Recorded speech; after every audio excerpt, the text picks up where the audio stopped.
ஒண்ணுமே செய்ய முடியாது, நம்மகிட்ட தான் குப்பை இருக்க அவ பசையில இப்படி நினைச்சாங்க. எவ்வளவு நெஞ்சு நிமிந்து பேசிட்டான் பாத்தீங்களா? அவனும் பொய் சொல்லுமா நம்ம எங்க கவலைப்படணும்? உண்மையில காமிக்க வேண்டியதானே. இதுல என்ன இருக்குது? அதனால நீங்க எதுவாக இருந்தாலும் சரிதான், நீங்க ஆதாரத்தை எங்களை காட்டுங்க, நாங்க பதில் சொல்றோம். பதில் சொல்ல தயாரா இருக்கோம். இன்னும் ஆதாரம் ஆனா சொல்லி போனா பிரயோஜனம் இல்லை, எங்க டைம் கிடைக்காது. ஏற்கனவே உங்க புத்தகங்களை சொன்னதை கேட்கறது மக்களுக்கு வரல, முன்னால படிச்சதுதான். நாங்க பதில் சொல்ற உங்களுக்கு வாய்ப்பு இருந்தோம்னா அந்த கிதாப் எல்லா கிதாபும் தரணும். இந்த 4 விஷயத்து மட்டும் கிதாப் இருக்குது, மற்ற கிதாப் இல்லைன்னு சொன்னா ஏன் அதை வச்சுங்க? ஒப்பந்தத்தில் தான் இருக்குதுல்ல, ஆதாரம் கேட்டது.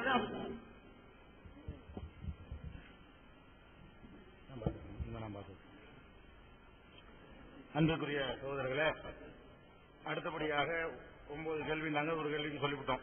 சரியாச்சு தெரிஞ்சவங்கள்ட்ட கேளுங்க. அடுத்த கேள்வி முந்தி சென்ற சஹாபாக்களையும் அன்சார்களையும் சிந்தி வந்தவங்க பின்பற்றாங்க இல்லையா, அவங்களை அல்லாஹ் சிலாகித்து சொல்கிறான் என்று நான் ஏற்கனவே அந்த வசனத்தை வாசிச்சு காட்டிட்டு அதில் சொல்றோம். அந்த வசனத்தை நீங்க பாத்தீங்கன்னா அந்த மதுரை பின்பற்றுக்கு ஆதாரமா ஃபர்ஸ்ட் மேட்டர் என்ன?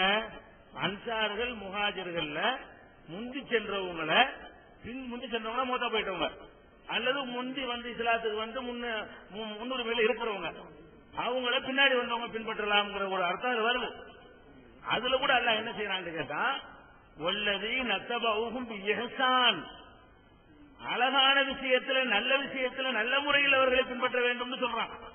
100% பின்பற்றக்கூடாதுங்கிறான். குர்ஆன் ஹதீஸுக்கு ஏற்ற மாதிரி அவர்கள் சொல்லி இருந்தார்களே ஆனால் சஹாபாக்களையே அவங்க பின்பற்றலாங்கிறான். அது நம்மளும் சொல்லத்தான் செய்யறோம். குர்ஆன் ஹதீஸுக்கு ஏற்ற மாதிரி சொல்வார்களே ஆனால் யாரு சொன்னாலும் சஹாபாக்கள் என்ன சொல்வது, நம்முடைய எதிரணியினர் சொன்னாலும் கூட நாங்கள் ஏற்றுக்கொள்வோம். யார் சொன்னாலும் ஏற்றுக்கொள்வோம். குர்ஆன் ஹதீஸில் ஆதாரம் இருக்குமே ஆனால் அதுதான் அங்க சொல்லப்படுகிறது. இன்னும் சொல்ல போனால் இதே மாதிரி இன்னொரு வசனம் கூட இருக்கிறது. இதுக்கு ரிலேட்டிவான வசனம் சூரத்து தூர்ல 21வது வசனத்தில் எல்லாம் சொல்கிறான், வல்லதீன ஆமனு வத்தபஅத்துஹும் ذُرِّيَّتُهُم بِإِيمَانٍ, யார் நம்பிக்கை கொண்டார்களோ அவர்களுடைய யாருடைய சந்ததிகள் ஈமானோடு அவர்களை பின்பற்றினார்களோ பின்தொடர்ந்தார்களோ அப்படின்னு அவர்களையும் சிலாகித்து அல்லாஹ் சொல்றானே. அப்ப வாப்பா மோகம் பின்பற்றான்னு அர்த்தமாப்ப? நீங்க அவர்கள் சொல்லக்கூடிய அந்த அர்த்தம் வைப்பதாக இருந்தால் முந்தி சென்ற சஹாபாக்களை பின்பற்றலாம்ங்கிற வார்த்தை மாதிரி ஒரு வார்த்தை, முந்தி சென்ற மூமின்களை அவங்க புள்ள குட்டிங்க பின்பற்றலாம் இருக்குது. நான் எங்க வாப்பா பின்பற்றலாம் அர்த்தமா? நீங்க உங்களை உங்களுடைய பிள்ளைகள் பின்பற்றலாம் அர்த்தம் செய்வீங்களா? அர்த்தமாப்ப? அப்படியே ஒரு பேச்சுக்கு சஹாபாக்களை பின்பற்றுவதுதான் என்று வைத்துக் கொண்டாலும் சஹாபாக்கள்ல முஹாஜிர் அன்சார் தான் பின்பற்ற தவிர மதுஹபை பின்பற்றக்கூடாது தானே. முஹாஜிர் மதுஹப் வைங்க, அன்சாரி மதுஹப் வைங்க.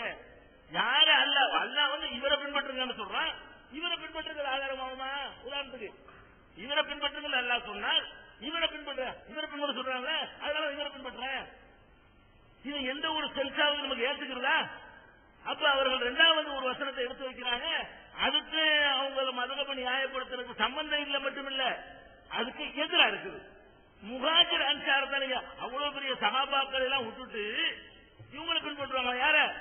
இந்த குப்பையில் இருக்கிறாங்களே இவங்களை, குப்பைகளை மார்க்குங்கிறாங்களே இவங்களை பின்பற்றுவாங்களாம். இது நல்லா இவங்களுக்கு உங்களுடைய பொது அறிவுக்கு ஒத்துக்கொள்ளுதா? இது ஒண்ணு சொன்னார்கள். அடுத்து என்ன? ஜும்மாவுக்கு 2 பாங்கு விஷயம் 3வது எடுத்து வைக்கிறாங்க. பாருங்கள், ஜும்மாவுக்கு 2 பாங்கு இல்லை என்று சொல்கிறார்கள். அதை உஸ்மான் ரலியல்லாஹு அன்ஹு அவர்கள் தான் உண்டாக்கினார்கள். அப்ப உஸ்மான் பிதத்தை உண்டாக்கிட்டாரா? விதத்தை உண்டாக்கினால் நரகத்துக்கு போவார்கள் இருக்கிறது. உஸ்மான் நரகவாசியா? இது தலைப்புக்கு அப்பாற்பட்ட ஒரு கேள்வி. ஏன் நம்ம திசை திருப்புறோம்? அதுக்கு பதில் சொல்லுவோம். அது ஒரு விஷயம். தலைப்புக்கு அப்பாற்பட்ட கேள்வி மற்ற எல்லாத்துக்கும் பதில் சொல்லுவோம். ஆனால் அவங்க என்ன செய்யறாங்க? நல்லா கவனிக்க. தலைப்பு நான் வாசிக்கிறேன். தமிழகத்தில் தலைப்பு மதுஹபை பின்பற்றலாமா? நிலைப்பாடு எங்க நிலைப்பாடு? ஏண்டா எங்க நிலைப்பாடு? தமிழகத்தில் நடைமுறையில் உள்ள சாபி ஹனபி மதுஹபுகளில் சட்ட நூல்களில் குர்ஆன் ஹதீஸுக்கு முரணானவையும் குர்ஆன் ஆதாரமோ ஹதீஸின் ஆதாரமோ இல்லாத ஏராளமான விஷயங்களும் உள்ளன. எனவே மதுஹபை பின்பற்றக்கூடிய தலைப்பு நாங்க எடுத்து போட்டோம். அதுக்கு தானே போட்டோம். எதுக்கு போடல? ஒப்பந்தத்தில் என்ன எழுதிருக்கிறோம்? யார் திசை திருப்புறா? ஒப்பந்தத்தில் உள்ளத பேசுறவங்க திசை திருப்புறாங்களா? பயான் பண்ணி கொண்டிருக்கிறார்கள். அந்த காலம் எப்படிப்பட்ட காலம் என்று சொன்ன கேள்விக்கு பதில் சொல்வதற்கு உள்ள நேரங்களை எல்லாம் பயான் பண்ணுவதற்கு பயன்படுத்திக் கொண்டிருக்கிறார்கள். யார் திசை திருப்புறா? சம்பந்தம் இல்லாத யார் பேசிக் கொண்டிருக்கிறா? அப்ப இந்த மதுஹபுல உள்ள குப்பை தான் தலைப்புல எழுதியிருக்கிறோம், எழுதுனாதான் நிரூபிச்சுக்கிட்டு இருக்கிறோம். நாங்க திசை திருப்பல, அது ஒரு விஷயம். சரி, இருந்தாலும் ஜும்மா விஷயம் தலைப்புக்கு சம்பந்தம் இல்ல, சொன்னதுக்காக சொல்றேன். ஜும்மாவுல 2 பாங்கு இல்லை என்று நாங்கள் சொல்கிறோம். ஏன் சொல்றோம்? ஹதீஸில புகாரில தெளிவாக இருக்கிறது. நபிகள் நாயகம் ஸல்லல்லாஹு அலைஹி வஸல்லம் அவங்களுடைய காலத்திலும், அபூபக்கர் ரலியல்லாஹு அன்ஹுடைய காலத்திலும், உமர் ரலியல்லாஹு அன்ஹுடைய காலத்திலும் ஜும்மாவுக்கு 2 அறிவிப்பு இகாமத்தை சேர்த்து சொல்றாங்க. ஒரு பாங்கு தான், ஒரு பாங்கு தான் நடைமுறையில் இருந்தது. உஸ்மான் ரலியல்லாஹு அன்ஹு அவர்களுடைய ஆட்சியில தான் ஜாதன் நிதாவு சாலிது, 3வது ஒரு அறிவிப்பு பாங்கு இகாமத்து பிளஸ் இன்னொரு பாங்கு. அந்த 3வது அறிவிப்பு என்பது அதிகமானது புகாரில் இருக்குங்க. இப்ப நமக்கு என்ன வருதுன்னா, அல்லாஹ்வுடைய ரசூல் காலத்துல ஜும்மாவுக்கு ஒரு பாங்கு என்று புகாரில் இருக்கிறது. அல்லாஹ்வுடைய ரசூலுடைய அடுத்த நிலையில் இருந்த அபூபக்கர் சித்திக் ரலியல்லாஹு அன்ஹுடைய காலத்துல ஜும்மாவுக்கு ஒரு பாங்கு என்று இருக்கிறது. உமர் ரலியல்லாஹு அன்ஹு காலத்துல ஜும்மாவுக்கு ஒண்ணுதான் சொன்னாங்க. நம்பர்ல 200 சொல்லுவாங்க, அதுதான் முன்னாடி ஒண்ணு சொல்லுவாங்க, அது கிடையாது. அதுதான் அது அவங்க காலத்துல இருந்தது. உஸ்மான் காலத்துல இன்னொன்னு அதிகமானது இருக்கிறது. இப்ப உஸ்மான் நரகவாசியா இல்லையா என்பதா நமக்கு இப்ப கொஸ்டின். அவர் விதத்து செஞ்சாரா இல்லையாங்கிறதா கொஸ்டின். நாம எதை பின்பற்ற வேண்டும்? இவர் நரகவாசியா அவர் நரகவாசியா நமக்கு தேவையில்லை.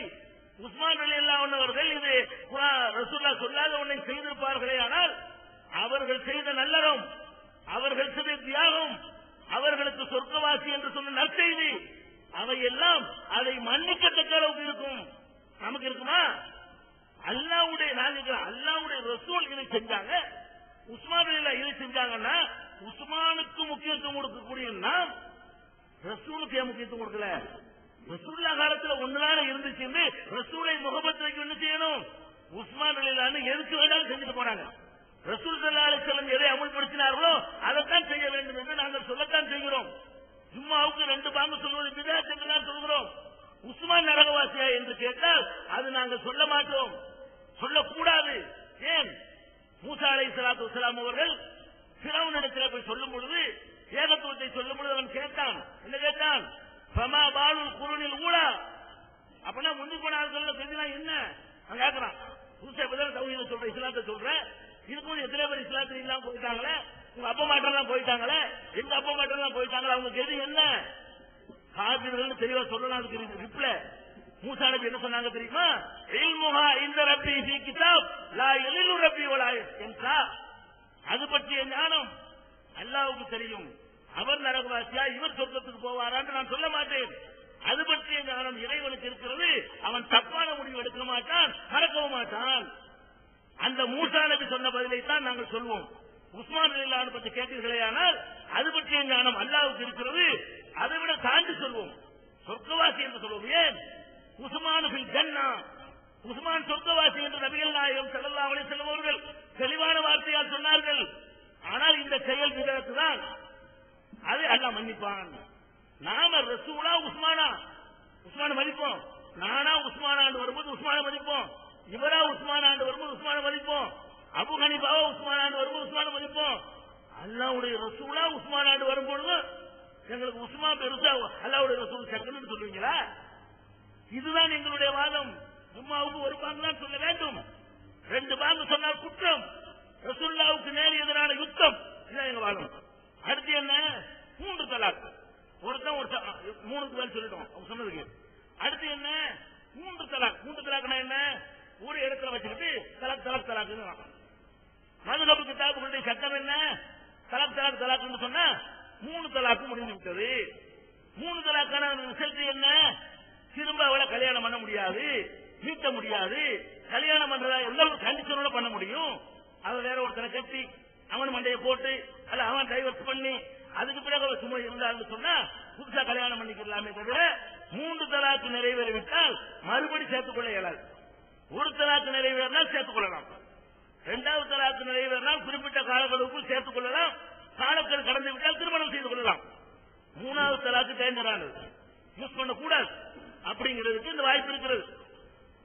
இதுல நாங்க என்ன கருத்து சொல்றோம்? ஒரு மனிதன் ஒரு தலாக்குன்னு சொல்றான்,